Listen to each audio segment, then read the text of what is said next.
दोस्तों, आज हम एक्सप्लेन करने वाले हैं हाल ही में आई सीरीज खौफ को, जिसकी डिमांड आप लोगों ने की थी। इसलिए वीडियो को अभी लाइक कर दीजिए। हम चलिए कहानी शुरू करते हैं। तो एपिसोड 1 की शुरुआत में हम अनु नाम की लड़की को देखते हैं, जो अपने हॉस्टल में आ रही होती है। तभी उसे पीछे से कोई रेड लाइट मारता है और अनु डर के मारे अंदर भाग जाती है। फिर हम अनु की फ्रेंड्स को देखते हैं, जो हॉस्टल में ही रहती थी। इन 5 लड़कियों का ग्रुप था और उनके नाम थे लाना, कोमल, निकी और रीमा। यहाँ रीमा प्रेग्नेंट होती है, जो अपने पति से दूर इस हॉस्टल में रह रही थी। वहीं बाकी लड़कियां भी कहीं न कहीं जॉब करती हैं। अब आज अनु अपने दोस्तों को बताती है कि मैंने एक नया फ्लैट रेंट पर लिया है, इसलिए मैं इस हॉस्टल से जा रही हूँ। साथ ही वो बताते कि मेरा बॉयफ्रेंड अमित और मैं जल्द ही शादी कर लेंगे। लेकिन इस पर रीमा कहती है कि अमित कभी भी पलट सकता है और मुझे उस पर भरोसा नहीं है। खैर, फिर यहाँ से हमें सीधा 6 महीने बाद का सीन दिखाया जाता है, जहाँ मधु नाम की लड़की सीधा ग्वालियर से दिल्ली आई थी जॉब के सिलसिले में।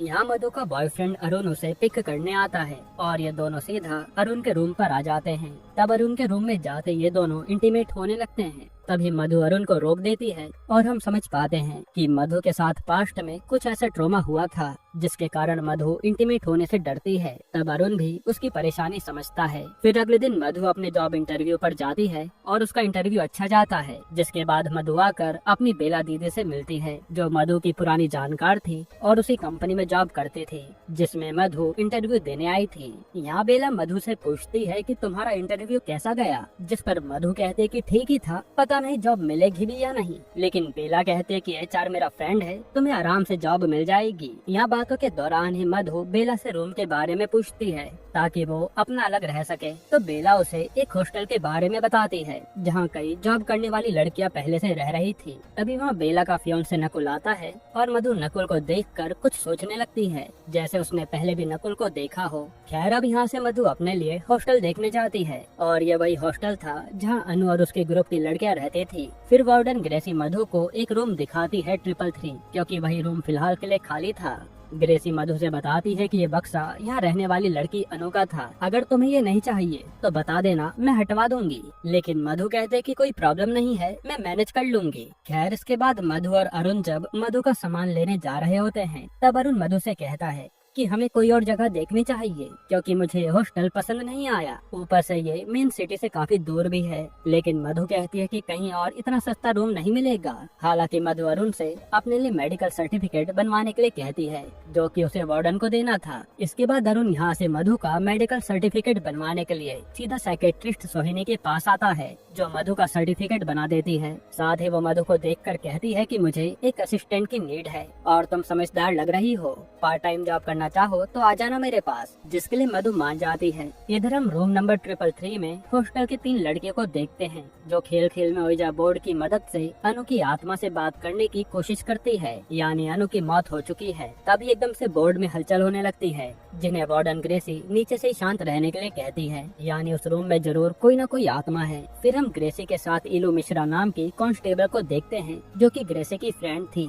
यहाँ इनकी बातों से हमें पता चलता है कि अनु की फ्रेंड्स किसी भी लड़की को रूम नंबर 333 में रहने नहीं देती। उन्हें लगता है कि उस रूम में किसी की आत्मा है। हालांकि अनु की मौत तो एक रोड एक्सीडेंट में हुई थी, इसलिए ग्रेसी को इस बात पर जरा भी भरोसा नहीं है कि आत्मा वगैरह होती है। फिर यहाँ ग्रेसी इलू से पूछती है कि तेरा बेटा जीवा मिला या नहीं, जिस पर इलू बताते है कि पता नहीं वो 6 महीने से कहाँ गायब है। उसका दोस्त बब्बन तो यही है, पर जीवा का कुछ भी पता नहीं चला। ये कहते हुए इलू रोने लगती है। अब अगले दिन ग्रेसी उन 4 लड़कियों से आकर कहती है कि एक नई लड़की आज 333 रूम में रहने आ रही है। अगर तुमने उसे भी यहाँ से भगाने की कोशिश की तो मुझसे बुरा कोई नहीं होगा। साथ ही ग्रेसी कहते कि तुम लोग भी कब से इसी हॉस्टल में रह रही हो, ऐसा करो तुम लोग यहाँ से निकल जाओ। पर ये लड़कियाँ कहती हैं कि हम चाहकर भी इस हॉस्टल से नहीं निकल सकते। खैर, फिर थोड़ी देर में मधु अपना सामान लेकर हॉस्टल में आ जाती है। इधर इलू जाकर बब्बन से मिलती है, जिसे पुलिस ने किसी इलीगल काम में पकड़ा था। इलू बब्बन से अपने बेटे जीवा के बारे में पूछती है, लेकिन बब्बन कहता है कि मुझे उसके बारे में कुछ भी नहीं पता कि वो कहाँ है। पर वो इतना बताता है कि एक हकीम है जिसका अपना दवाई खाना है और जीवा उसी के लिए काम करता था, बाकी मुझे कुछ नहीं पता। फिर हम उसी हकीम को देखते हैं जिसका शरीर थोड़ा थोड़ा सड़ रहा था और वो आज एक आदमी को मर्दाना ताकत बढ़ाने की दवाई बता रहा था। फिर वो हकीम सीधा अपने रूम में जाता है और एक बिच्छू को मारकर उसका रस लाकर उस आदमी को पिला देता है। यहाँ उस आदमी की बातों से हम समझ पाते हैं कि वो किसी एमएलए का भाई है। वो हकीम से कहता है कि कि तुम मेरा इलाज कर, बदले में जो चाहिए वो मुझे बता दे। इस पर हकीम उसे बब्बन नाम के लड़के को पुलिस से छुड़ाने के लिए कहता है। यानी बब्बन भी हकीम के लिए काम करता था। फिर उस आदमी के जाते ही यहाँ पर इलू हकीम से मिलने आती है और अपने बेटे जीवा के बारे में पूछती है, जिस पर हकीम कहता है कि मुझे उसके बारे में कुछ भी नहीं पता और आपका बेटा मेरे बहुत काम आता था। वो मुझे कई प्रकार की जड़ी बूटियां लाने में मदद करता था, पर पता नहीं अब वो कहाँ है। जो सुनकर इलू चली जाती है। अब हम हॉस्टल का सीन देखते हैं, जहाँ मधु रीमा से दोस्ती करने आती है तो रीमा और लाना उसे वार्निंग देते हैं कि उस रूम में रहकर तुम बड़ी गलती कर रही हो, जितना जल्दी हो सके उसे खाली कर दो।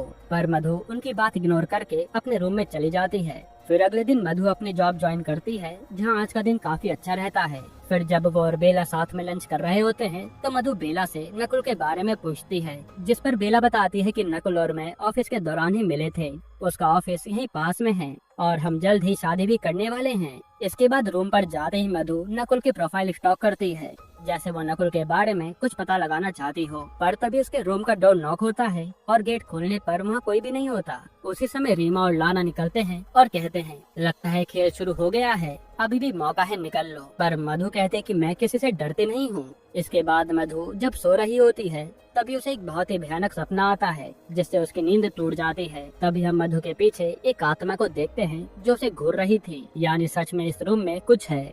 यहीं पर एपिसोड 1 खत्म होता है। एपिसोड 2 की शुरुआत में हम 1 साल पहले का सीन देखते हैं, जहां मधु के कॉलेज की फेयरवेल पार्टी चल रही थी। वहीं उससे मिलने अरुण आता है, जो कि हर महीने दिल्ली से ग्वालियर सिर्फ मधु से मिलने आता था। फिर ये दोनों एक कोने में जाकर किस वगैरह करने लगते हैं, पर उसी समय 3 लोग मास्क में आते हैं और अरुण को खूब मारते हैं। फिर ये तीनों मधु के साथ दुष्कर्म करते हैं और मधु बस चिल्लाती रह जाती है। अब सीन प्रेजेंट में आता है, जहाँ मधु नकुल के ऑफिस में आती है और एक एम्प्लॉय से नकुल की इन्फॉर्मेशन लेने लगती है कि वो पहले ग्वालियर में कहाँ रहता था। तभी वो एम्प्लॉय नकुल को आवाज लगाती है और नकुल को देखते ही मधु वहाँ से भाग निकलती है। खैर अब हम लाना को देखते हैं, जो चुपचाप एप्पल खा रही थी और उसके गले पर एक रस्सी का निशान था, जैसे किसी ने उसका गला दबाया हो। इसके बाद यहाँ एलू आकर ग्रेसी से मिलती है और ये लोग उसी रूम की बातें करने लगते हैं कि पता नहीं लड़कियाँ उस कमरे में इतना जाने से डरती क्यों हैं, बल्कि माँ तो कुछ है भी नहीं। लेकिन एलू कहती है कि एक हकीम को मैं जानती हूँ, सुनने में आया है कि वो काली शक्तियों से भी निपट लेता है, ऐसा कर तो उसे बुला ले।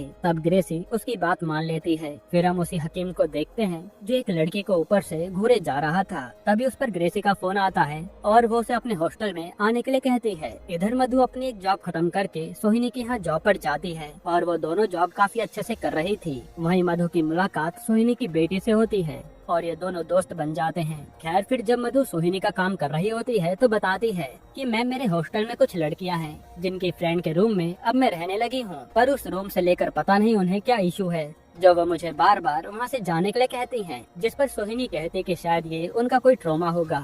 इधर हकीम आकर ग्रेसी से मिलता है और ग्रेसी उसे वही रूम दिखाती है। जहाँ जाते ही हकीम कहता है कि यहाँ कुछ तो है जो मैं महसूस कर पा रहा हूँ। फिर वो उन चारों लड़कियों से कहता है कि आप इस हॉस्टल से चाहकर भी बाहर नहीं जा पाते ना, जिस पर वो कहती है हाँ, लेकिन ग्रेसी को उसकी बातों पर यकीन नहीं होता, इसलिए वो हकीम को यहाँ से जाने के लिए कहती है।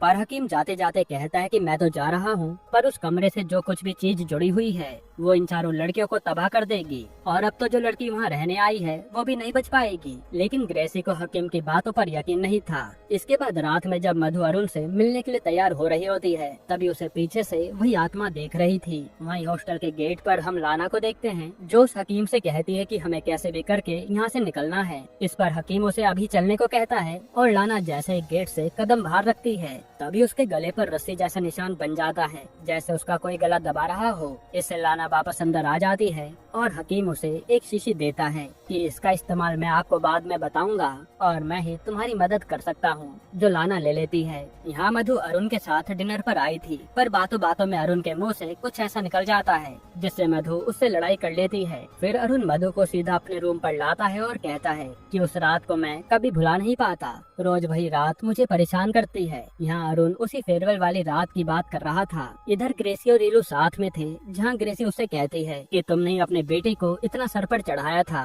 जो वो आज तुम्हें पूछ तक नहीं रहा है, अब पता नहीं वो कहाँ होगा। जिस पर रीलू भड़क जाती है और हम देख पाते हैं कि रीलू अपने बेटे से इतना प्यार करती है कि उसके बारे में कुछ भी नहीं सुन सकती। तभी किचन में ग्रेसी कुछ चींटियों को लाइन से कहीं जाते हुए देखती है और उस जगह को खोलने पर उसे वहाँ एक बॉक्स और कांच की बर्नी मिलती है जिसमें एक बिच्छू था। ये देख कर रीलू के होश उड़ जाते हैं कि ये मेरा बेटा कर क्या रहा था। इधर हकीम एक बच्चे के जरिए उसी लड़की को अपने पास बुलाता है जिस पर वो 2 दिन से नजर रख रहा था, और उस लड़की के आते ही वो उस पर हमला कर देता है। यानी हकीम कुछ बहुत ही खतरनाक एक्सपेरिमेंट कर रहा है। इसके बाद हम मधु को देखते हैं जो आज अपने ट्रॉमा के बारे में आकर सोहिनी को बताती है कि उस रात से मैं कभी चैन से नहीं सो पाती और मुझे स्लीपिंग पिल्स लेनी पड़ती है। साथ ही वो बताती है कि उन तीनों लड़कों में से एक तो मुझे जानता था, वो बार बार मेरा नाम ले रहा था, पर मेरे अंदर हिम्मत नहीं हुई कि मैं बाद में पुलिस को इसके बारे में बता सकूं, क्योंकि मेरी फैमिली बहुत ही स्ट्रिक्ट है। मेरे घर वाले मेरा घर से निकलना ही बंद करवा देते अगर वो ये बात जान जाते। फिर यहाँ सोहिनी से अपना मन हल्का करने के बाद मधु सीधा नकुल के घर जाती है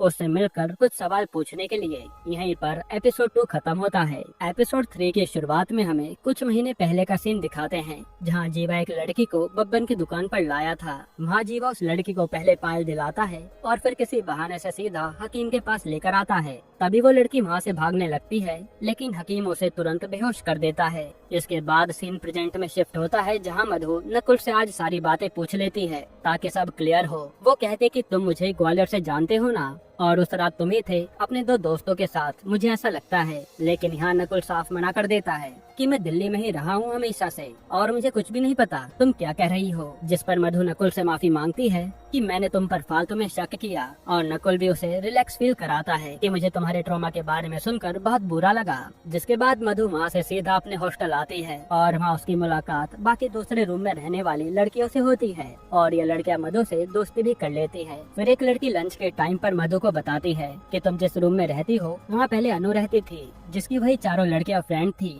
पर अनु तो रोड एक्सीडेंट में मारी गई। जिसके बाद ये लोग रूम को लेकर अजीबोगरीब बातें करने लगी। इधर इलू हकीम से पूछताछ करने सीधा उसके पास आती है तो वो किसी औरत का इलाज कर रहा था। वहीं बब्बन भी हकीम के साथ था। फिर औरत के जाते इलू हकीम से कुछ सवाल करती है पर हकीम कुछ ज्यादा जवाब नहीं देता। तभी वहाँ से निकलते इलू उसी औरत से मिलती है जिसका हकीम इलाज कर रहा था और उसके हाथ पर उसे एक काटने का निशान दिखता है। पूछने पर वो औरत बताती है कि हकीम यहाँ से मेरा खून निकालता है टेस्ट करने के लिए, जिसकी इलू फोटो ले लेती है। इसके बाद इलू को उसके सीनियर बुलाते हैं और इलू उनसे कहती है कि मैं जीवा को ढूंढ रही हूँ, जल्दी वो मिल जाएगा। फिर इलू अपने सर से कहती है कि सर कुछ समय पहले सीरियल किलिंग का केस आया था ना, जिसमें सारी विक्टिम फीमेल थी और उनकी बॉडी से सारा ब्लड सुखा दिया गया था। अगर आप चाहें तो मैं उस पर काम करना चाहती हूँ क्योंकि केस तो अभी भी पेंडिंग है। तब उसके सर इलू को परमिशन दे देते हैं। जिसके बाद इलू जाकर वही केस की फाइल पढ़ती है और उसमें उसे एक लड़के के पैर में सेम वैसी पायल नजर आती है जैसे उस रात जीवा के बॉक्स से पायल मिली थी। ये देखकर इलू के होश उड़ जाते हैं। इधर हम उसी हकीम को देखते हैं जिसने एक लड़की को सीक्रेट रूम में रखा था और वो कुछ विधि करके उस लड़की का खून निकाल देता है और वो लड़की तड़प तड़प कर मर जाती है। यानी कि हो सकता है कि वो सीरियल किलर यही हकीम हो। यहाँ हकीम की बातों से हम समझ पाते हैं कि वो सड़ सड़ कर मर रहा है, इसलिए वो जिंदा रहने के लिए ऐसी ही लड़कियों की बलि देता है ताकि उसका इलाज हो सके। तभी वहाँ बब्बन आता है और ये सब देखना उसके लिए नॉर्मल था, यानी वो भी सारे किलिंग्स के बारे में जानता था। हकीम कहता है कि इस लड़की की आत्मा मेरे किसी काम की नहीं थी और मुझे एक घायल रूह की तलाश है, वही मुझे ठीक कर सकती है। तभी वहाँ लाना का फोन आता है और हकीम उससे बात करने चला जाता है। यहाँ आज मधु के रूम पर दूसरे रूम से लड़कियाँ आती हैं जो बताती हैं कि हमारे रूम का सॉकेट काम नहीं कर रहा है, इसलिए यहीं ग्राइंड कर लें क्या। तब वो यहाँ कुछ आइटम ग्राइंड करने लगती है और लड़की जैसे उसे खाली करने जाती है तभी वो ग्राइंडर अपने आप ऑन हो जाता है और उस लड़की की उंगली उसी में पिस जाती है, जो कि देखने में काफी भयानक सीन था। ये देखकर तो मधु के भी होश उड़ जाते हैं। फिर मधु माँ की किसी तरह से सफाई करती है और फिर आज की रात बिताती है। फिर मधु जाकर सबसे पहले अपना हेयर स्टाइल चेंज कराती है, जो कि सोहिनी की बेटी ने ही उसे एडवाइस दी थी ताकि उसे अच्छा फील हो सके। इसके बाद मधु सीधा अरुण से मिलने आती है और यहाँ दोनों इंटीमेट होने लगते हैं, पर अरुण कुछ सोचकर खुद ही पीछे हट जाता है। इधर एक विक्टिम जो मर चुकी थी उसके माँ बाप से बात करने इलू आती है, जो बताता है कि लड़की के दादा एक हकीम को बहुत मानते थे और उन्होंने उसे ही हमारी बेटी दे दी थी और हम कुछ भी नहीं कर पाए। बाद में हमें बच्चे की लाश मिली और हमने हकीम को आज तक देखा नहीं है कि वो कैसा दिखता था, पर एक लड़का हमारी बेटी को ले गया था। तब इलू उन्हें जीवा की फोटो दिखाती है और वो लोग कहते हैं कि हाँ यही था वो लड़का, जो सुनकर इलू के होश उड़ जाते हैं। इधर लाना ने हकीम को चुपके से रूम नंबर 333 में बुला लिया था और वहाँ आते ही हकीम के साथ अजीबोगरीब चीजें होने लगती हैं। फिर दरवाजा अपने आप बंद हो जाता है और एक आत्मा हकीम का बुरा हाल कर देती है। हालांकि तभी वहाँ ग्रेसी आती है और दरवाजा खोलकर हकीम को भगा देती है कि आज के बाद यहाँ गलती से भी मत आ जाना। ना। फिर जाते हुए हकीम से लाना पूछती है कि हुआ क्या था ये तो बताइए। लेकिन हकीम कहता है कि हमें उसी लड़की को एक मीडियम बनाना होगा जो उस रूम में रहती है। हकीम कहता है कि जो शीशी मैंने तुम्हें दी थी ना, उसकी दवाई मिलाकर उस लड़की को पिलाओ, फिर उस लड़की को मैं खुद ही हैंडल कर लूंगा। अब जब मधु अपने रूम में आती है तभी वहाँ रीमा और कोमल आते हैं और अब वो उससे दोस्तों की तरह बातें कर रहे थे। जो बात मधु को अजीब लगती है पर वो उनसे बातें करने लगती है। तभी कोमल रीमा और मधु को चाय देती है जो मधु पी लेती है। हालांकि यहाँ हम समझ पाते हैं कि इन्होंने मधु को वही शीशी वाली दवा पिलाने के लिए उससे दोस्ती की थी ताकि हकीम उनकी मदद कर सके। इसके बाद मधु और अरुण को हम बेला और नकुल की पार्टी में देखते हैं जिन्हें बेला ने इन्वाइट किया था और यहाँ नकुल और मधु के बीच भी बातें होने लगी थी। असल में मधु ने भी मान लिया था कि ये वो लड़का नहीं है जिसने मेरे साथ गलत किया। फिर पार्टी में अरुण काफी ज्यादा ड्रिंक कर लेता है और जब मधु उसके पास आती है तो अरुण उसे रोते हुए कहता है कि मैं जब भी तुम्हें देखता हूँ तो मुझे गिल्ट होता है। और वो रिवील करता है कि जब तुमने मुझे उस फेयरवेल वाली रात को अपनी हॉट पिक भेजी थी तब मैंने अपने दोस्तों को जलाने के लिए कि आज मैं तुम्हारे साथ मजे करूंगा उन्हें फॉरवर्ड कर दी थी, जिसके बाद उन लोगों ने तुम्हारी पिक पूरे कॉलेज में फैला दी। और मुझे लगता है कि उसी पिक को देखकर उन तीनों लड़कों ने आकर तुम्हारे साथ वो घिनौना काम किया। जो सुनकर मधु के होश उड़ जाते हैं। इसके बाद मधु घर आकर खूब रोती है और फिर जब वो सोने वाली थी तभी एक बिच्छू आकर उसके पैर पर काट लेता है और उसे अपने सामने एक आत्मा दिखती है जो जली हुई थी। यहीं पर एपिसोड 3 खत्म होता है। एपिसोड 4 की शुरुआत में हमें कुछ महीने पहले का सीन दिखाते हैं जहाँ जीवा हकीम के साथ ही काम कर रहा था और वो देखता है कि हकीम ने कैसे एक लड़की की बलि दी है और लड़कियां प्रोवाइड कराने का काम जीवा और बब्बन का ही था। यहाँ जीवा हकीम से पूछता है कि क्या तुम मुझे लड़कियों को वश में करना सिखाओगे, मुझे भी ये कला सीखनी है, जिसके लिए हकीम मान जाता है। फिर जब जीवा घर आता है तो रीलू उसका इंतजार कर रही थी और वो जीवा से काफी प्यार से बात करती है, लेकिन जीवा अपनी माँ से काफी रूडली बात करता है और हमें पता चलता है कि जीवा का बाप उसे और उसकी माँ को मारता था, इसलिए इलू ने उसे छोड़ दिया था। वहीं एक बार जीवा ने गुस्से में एक लड़के की आंख फोड़ दी थी, इसलिए इलू ने उसे कुछ समय के लिए जेल में डलवा दिया था। इसलिए आज तक जीवा अपनी माँ से नफरत करता है। पर इलू बताते हैं कि उस समय लड़की का बाप तुझे मारने के लिए ढूंढ रहा था और तुझे जिंदा रखने के लिए ही तुझे जेल में डलवाना पड़ा, पर जीवा उसकी बात नहीं सुनता। अब सीन प्रेजेंट में आता है जहां हम देखते हैं कि मधु के पैर पर गहरा घाव हो गया है। तभी हमारे रीमा और कोमल आते हैं और उसे चाय पीने को देते हैं। असल में किसी न किसी बहाने से ये लोग मधु को वो दवाई पिलाई जा रहे थे। इसके बाद मधु से मिलने अरुण आता है और मधु उससे बात भी नहीं करती। इधर हॉस्टल में निक्की की मॉम और बहन आते हैं उसे ले जाने के लिए, क्योंकि निक्की थी तो अमीर घर से, लेकिन वो हॉस्टल से निकलने का नाम नहीं ले रही थी। फिर जब ये लोग निक्की को जबरदस्ती यहाँ से ले जाने लगती हैं, तभी गेट पार करते ही निक्की के नाक और मुंह से खून बहने लगता है और निक्की वापस हॉस्टल में आ जाती है, जो देखकर साफ था कि इन लड़कियों को यहाँ से वो आत्मा जाने देना नहीं चाहती। इधर जॉब पर मधु सोहिनी की बिल्ली को खाने के लिए देती है, लेकिन आज वह बिल्ली मधु से डर रही थी। तभी मधु को पता नहीं क्या होता है और वो गुस्से में बिल्ली को ही मारने वाली होती है, पर सोहिनी की बेटी आकर उसे रोक देती है और मधु नॉर्मल हो जाती है। यहाँ इलू आकर बब्बन से मिलती है और कहती है कि ये पायल उस लड़के के पास से मिली है जो तेरी दुकान पर मौजूद है और अब तुझे कोई बचा नहीं पाएगा। जिस पर बब्बन भी गुस्से में कहता है कि जीवा नहीं उस लड़की की लाश फेंकने से पहले वो पायल निकाली थी। और ये सुनकर इलू कहते कि तुझे तो मैं जेल पहुंचाऊंगी, लेकिन बब्बन कहता कि मैं जेल गया तो जीवा का नाम भी ले लूंगा। तब इलू समझ जाते हैं कि हकीम ने ही उस लड़की को मारा होगा और जीवा और बब्बन उसी से मिले हैं। यहाँ हकीम लाना को फोन करके पूछता है कि वो दवाई उस लड़की को पिलाई या नहीं, तो लाना कहती है हाँ। फिर हकीम मधु से मिलने ही निकल जाता है। इधर मधु तैयार होकर सीधा नकुल की पार्टी में आती है जहाँ उसने ही उसे बुलाया था। तभी बेला वहाँ मधु को देखकर गुस्सा हो जाती है, क्योंकि ये क्लोज फ्रेंड्स की पार्टी थी जहाँ मधु आ गई। फिर वहाँ जब मधु और नकुल अकेले में बात कर रहे होते हैं तभी एकदम से मधु नकुल को किस कर लेती है। एक तरह से शायद मधु का अपने आप से कंट्रोल खो रहा था। फिर मधु एकदम से ऑकवर्ड होकर जाने लगती है और वहीं नकुल का फ्रेंड आता है, जिसे देखकर मधु शॉक्ड हो जाती है, क्योंकि यहाँ उसे कंफर्म हो गया था कि शायद उस रात ये लड़का भी था जिसने मधु के साथ गलत किया था। इधर हम उसी एमएलए के भाई को देखते हैं जो हकीम से कह रहा था कि तेरी दवाई मेरे किसी काम नहीं आई, अब मैं तुझे बताऊंगा कि मैं कौन हूँ। ये सुनते ही हकीम एमएलए के भाई को गुस्से में मार डालता है। वहीं मधु जब सोने के लिए पिल्स खा रही होती है तभी उसे वही आत्मा दिखती है जिससे उसकी हालत खराब हो जाती है। तभी उसकी आवाजें सुनकर बाकी लड़कियां आती हैं और निक्की कहती है कि अगर तुम्हें यहाँ नहीं रुकना